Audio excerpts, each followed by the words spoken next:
Bismillahirrahmanirrahim. Assalamu alaikum. I am Nimra Zafar. Today I am here to teach you about how to start the preparation for CSS and PMS. अक्सर जो beginners होते हैं वो ये सवाल पूछते हैं, नए बच्चे होते हैं टेंशन ले जाते हैं कि तैयारी CSS की और PMS की कैसे स्टार्ट करें, कहाँ से तैयारी करें, हमारे पास कोई सोर्स नहीं है तैयारी करने को। तो सबसे पहले आपने घबराना नहीं है, क्योंकि अगर आप घबराएंगे तो आप CSS नहीं कर सकते एटलीस्ट। ठीक है, अब आते हैं अपने टॉपिक की तरफ। सबसे पहले एक बात अपने माइंड में ज़रूर रखें कि slow and steady wins the race. ठीक है, आप रोज़ ये पहली टिप है जो मैं आपको बता रही हूँ, जो आपके लिए बहुत हेल्पफुल रहेगी। सबसे पहले आपने अपनी बेसिक्स जो है ना उसको स्ट्रॉन्ग करना है। ठीक है, रोज़ थोड़ा थोड़ा काम करें, लेकिन कॉन्स्टेंटली काम करें, कंटिन्यूस रखें अपने काम को। ठीक है, जो आप रोज़ प्रैक्टिस करेंगे उसको आपने कंटिन्यू रखना है। कॉन्स्टेंटली काम करते रहेंगे तो आप जो है एक दिन जो है आपकी वो जो बेसिक्स हैं वो एटलीस्ट बहुत ज़्यादा स्ट्रॉन्ग हो जाएंगी, और जिसकी बेसिक्स स्ट्रॉन्ग होती हैं वो कामयाब हो जाता है। ठीक है, रोज़ काम करें लेकिन थोड़ा थोड़ा करें। ठीक है, आप अगर बीच में दिन स्किप करते रहेंगे या एक दिन पढ़ लिया फिर एक हफ़्ता ना पढ़ा, फिर एक दिन पढ़ लिया फिर एक हफ़्ता छुट्टी कर ली, ऐसे नहीं होगा। ठीक है, आपने बेशक थोड़ा काम करें लेकिन रोज़ करें। ठीक है, प्रैक्टिस जो भी आपको मैं आगे बताऊंगी स्टेप बाय स्टेप कि आपने तैयारी कैसे स्टार्ट करनी है। ठीक है, कोई मुश्किल काम नहीं है, बिल्कुल इजी रह के अपने माइंड को फ्रेश करके आपने तैयारी करनी है। कोई डरने की बात नहीं है, कोई टेंशन लेने की बात नहीं है कि तैयारी जो है CSS तो बहुत मुश्किल है, ऐसा कोई बात नहीं है, सब झूठ है।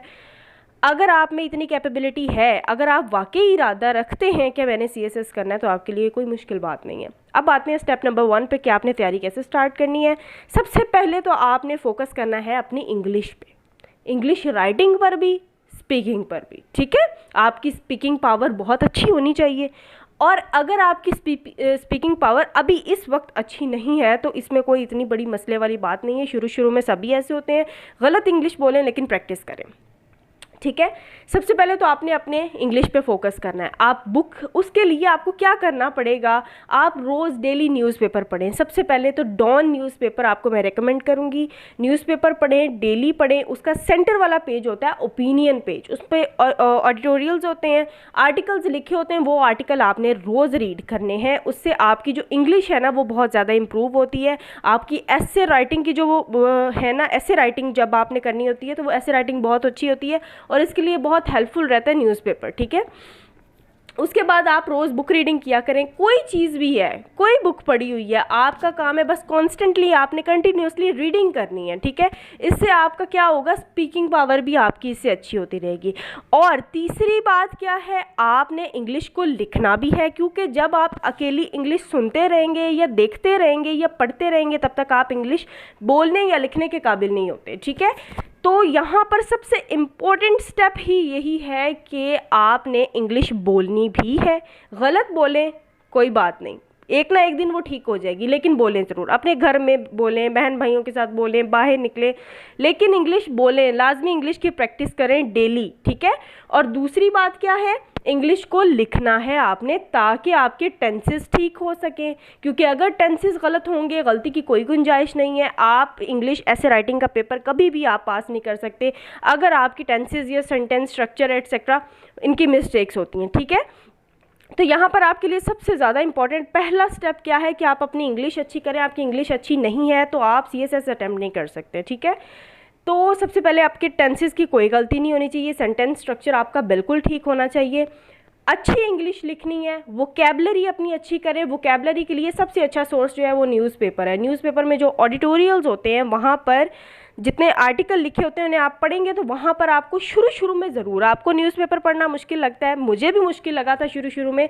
बट आहिस्ता आहिस्ता जैसे जैसे आप पढ़ते जाएंगे तब आपको इजी लगना शुरू हो जाएगा, और एक वक्त आएगा आपको सब कुछ इजीली समझ आ जाएगा। आपको पता चल जाएगा कि मैंने यहाँ से क्या क्या चीज़ें जो हैं वो पिक करनी है। ठीक है, आपने अलग रजिस्टर बना लेना है, वहाँ पर आपने वोकैबलरी जो है वो न्यूज़पेपर से आपने वोकैबलरी ढूंढनी है, वहाँ से आपने वोकैबलरी लिखनी है, उनके सिनोनिम्स एंटोनिम्स लिखने हैं, वो याद करने हैं, और वहाँ से आपको पता चल जाएगा कि हम लोगों ने ऐसे राइटिंग कैसे करनी, क्योंकि जो न्यूज़पेपर है ना, यहाँ पर इतनी इन्फॉर्मेशन होती है कि यहाँ से आप अपने ऐसे राइटिंग के लिए बहुत ज़्यादा इन्फॉर्मेशन जो है, डाटा जो है आप अपना कलेक्ट कर सकते हैं। ठीक है, ये तो था पहला स्टेप। और ये पहला स्टेप जो है ना, ये आपकी बेसिक्स हैं। ठीक है, ये आपकी बेस है सिर्फ जो आपने स्ट्रॉन्ग करनी है। हम कभी भी सीधा जंप करके सिलेबस के अकॉर्डिंग नहीं चल सकते। एफपीएससी का सिलेबस जो है वो तब आपने यूज़ करना है जब आपकी बेसिक स्ट्रॉन्ग होंगी, तब आपने ऑप्शनल सब्जेक्ट्स को चूज़ करना है, तब आपने सिलेबस वाइज जो है वो अपनी तैयारी जो है, प्रिपरेशन स्टार्ट करनी है। ठीक है, सबसे पहले आपने अपनी बेसिक्स को स्ट्रॉन्ग करना है।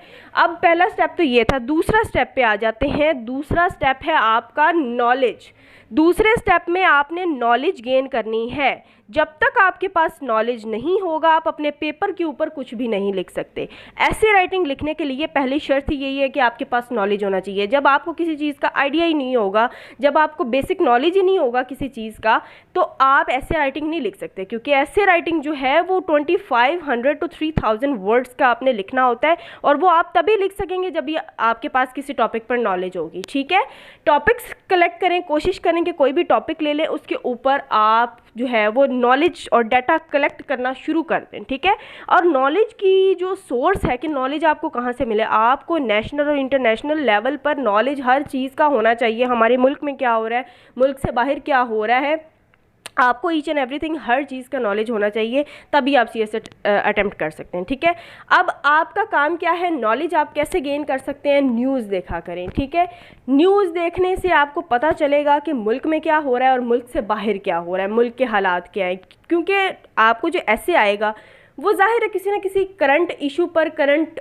टॉपिक पर ही आएगा, तो वो आप न्यूज़ रोज़ देखेंगे तो आपकी वो जो नॉलेज है वो गेन होता रहेगा। उसके बाद क्या करना है, आपने नॉलेज आपको इस चीज़ के बारे में भी होना चाहिए कि ज़ाहिर है रिटन टेस्ट क्वालिफाई करने के बाद आपका अगला स्टेप क्या होता है कि आपने इंटरव्यू पास करना होता है। इंटरव्यू आप जो है यूट्यूब पर आप देखें, यूट्यूब पर आप सर्च करें तो सीएसपीज़ के जो इंटरव्यूज़ हैं, ठीक है, जो प्रीवियस उनके इंटरव्यू हुए थे वो आप सुना करें। उससे आपको बहुत ज़्यादा आइडिया होता है कि किस किस्म के क्वेश्चन पूछे जाते हैं, कैसे कैसे आपने आंसर करना होता है, आपकी इंग्लिश कितनी स्ट्रांग होनी चाहिए। आपको वहाँ से आइडिया होगा कि आपकी इंग्लिश इतनी स्ट्रांग होगी, आपकी स्पीकिंग पावर इतनी स्ट्रांग होगी तो ही आप जो है इंटरव्यू दे सकते हैं। ठीक है, तो सेकंड स्टेप आपका क्या था, आपने नॉलेज गेन करना है। कोई ये नहीं करना आपने जल्दी से जंप कर जाएं कि मैं ऐसे राइटिंग स्टार्ट कर दूं, जल्दी से आप जो है मुश्किल काम की तरफ नहीं आना। आपने आसान चीज़ से स्टार्ट करके आहिस्ता आहिस्ता मुश्किल चीज़ की तरफ जाना है। अपनी बेस पहले आपने स्ट्रॉन्ग करनी है। आपको नॉलेज होगा तो आप ऐसे लिखने के काबिल होंगे। जंप आप डायरेक्टली ऐसे पे करेंगे तो कैसे ऐसे आप लिख सकते हैं।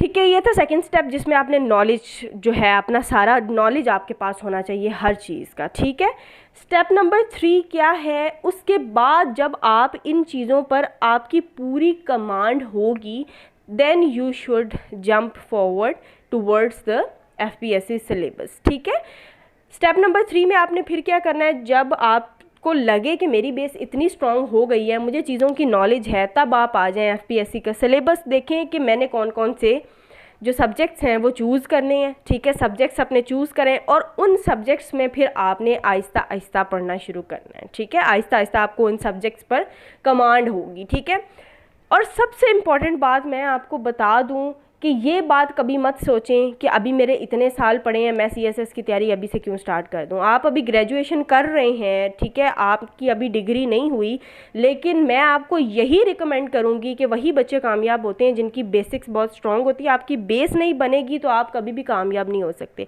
अगर आप ये कहते हैं कि अभी मुझे कुछ नहीं आता, डिग्री करने के बाद मैं क्या करूँगा, 3 महीने अकेडमी रखूँगा बस, ठीक है, अकेडमी से मेरी तैयारी हो जाएगी और मैं सीएसएस अटैम्प्ट कर लूँगा। आप अटैम्प्ट तो दे सकते हैं लेकिन आप फिर कभी पास नहीं हो सकते। इसलिए मैं आपको रेकमेंड यही करूँगी कि आप अभी डिग्री होल्डर नहीं भी हैं, ग्रेजुएशन कर रहे हैं, तो अपनी तैयारी जो है वो शुरू से आहिस्ता आहिस्ता स्टार्ट कर दें। सीएसएस जो है वो इतना भी ईजी नहीं है जितना आप ईजी इसको ले रहे हैं। आप आहिस्ता आहिस्ता अपनी तैयारी जो है वो साथ साथ करते रहें, ठीक है। स्लो स्लो तैयारी करें, थोड़ी थोड़ी करें, लेकिन रोज़ आप करते रहें। इससे आपकी स्पीकिंग पावर और आपकी जो राइटिंग पावर है, राइटिंग स्पीड है आपकी, वो बहुत ज़्यादा इंक्रीज़ होती है। आपके पास जितना नॉलेज होगा आप उतने कामयाब हैं, ठीक है। CSS के लिए तो सबसे ये शर्त ही यही होती है कि आपके पास नॉलेज हो। CSS क्या है एक्चुअली, आपके पास बहुत ज़्यादा नॉलेज होना चाहिए, हर चीज़ का नॉलेज होना चाहिए, ठीक है। अब आखिरी बात में स्टेप नंबर 4 है एकेडमी। अब ये बहुत सारे बच्चों का सवाल होता है कि क्या एकेडमी रखनी चाहिए या हम घर बैठकर भी तैयारी कर सकते हैं। तो इसका जो according to my personal opinion मैं आपको इसका जवाब देती हूँ कि एकेडमी जो है, नो डाउट आपको एकेडमी रखनी चाहिए। मैं ये रेकमेंड करूँगी कि आपको एकेडमी रखनी चाहिए, ठीक है। लेकिन कब? तब एकेडमी रखें जब आपकी ये सारी चीज़ें आप पहले से कर चुके हों, नॉलेज आपके पास आ गया है, आपको सब कुछ आता है, ठीक है। आपने सारा कुछ पढ़ भी लिया है, आपको इंग्लिश भी आप लिख सकते हैं, आप इस काबिल हो गए हैं कि आपको कोई भी टॉपिक दिया जाए तो आप लिख लेंगे, ठीक है। ये सब कुछ जब आप अपना घर बैठकर तैयार कर लेंगे ना, और आप जो है वो इन चीज़ों पर आपकी कमांड होगी, तो फिर आपको एकेडमी ज़रूर जाना चाहिए, ठीक है। एकेडमी जाना तो मुझे लगता है कि ज़रूरी है, क्योंकि आपके पास जितना नॉलेज होगा ना, एकेडमी आप जाएंगे तो आपका नॉलेज जो है वो सारा ऑर्गेनाइज्ड फॉर्म में आ जाएगा, ठीक है।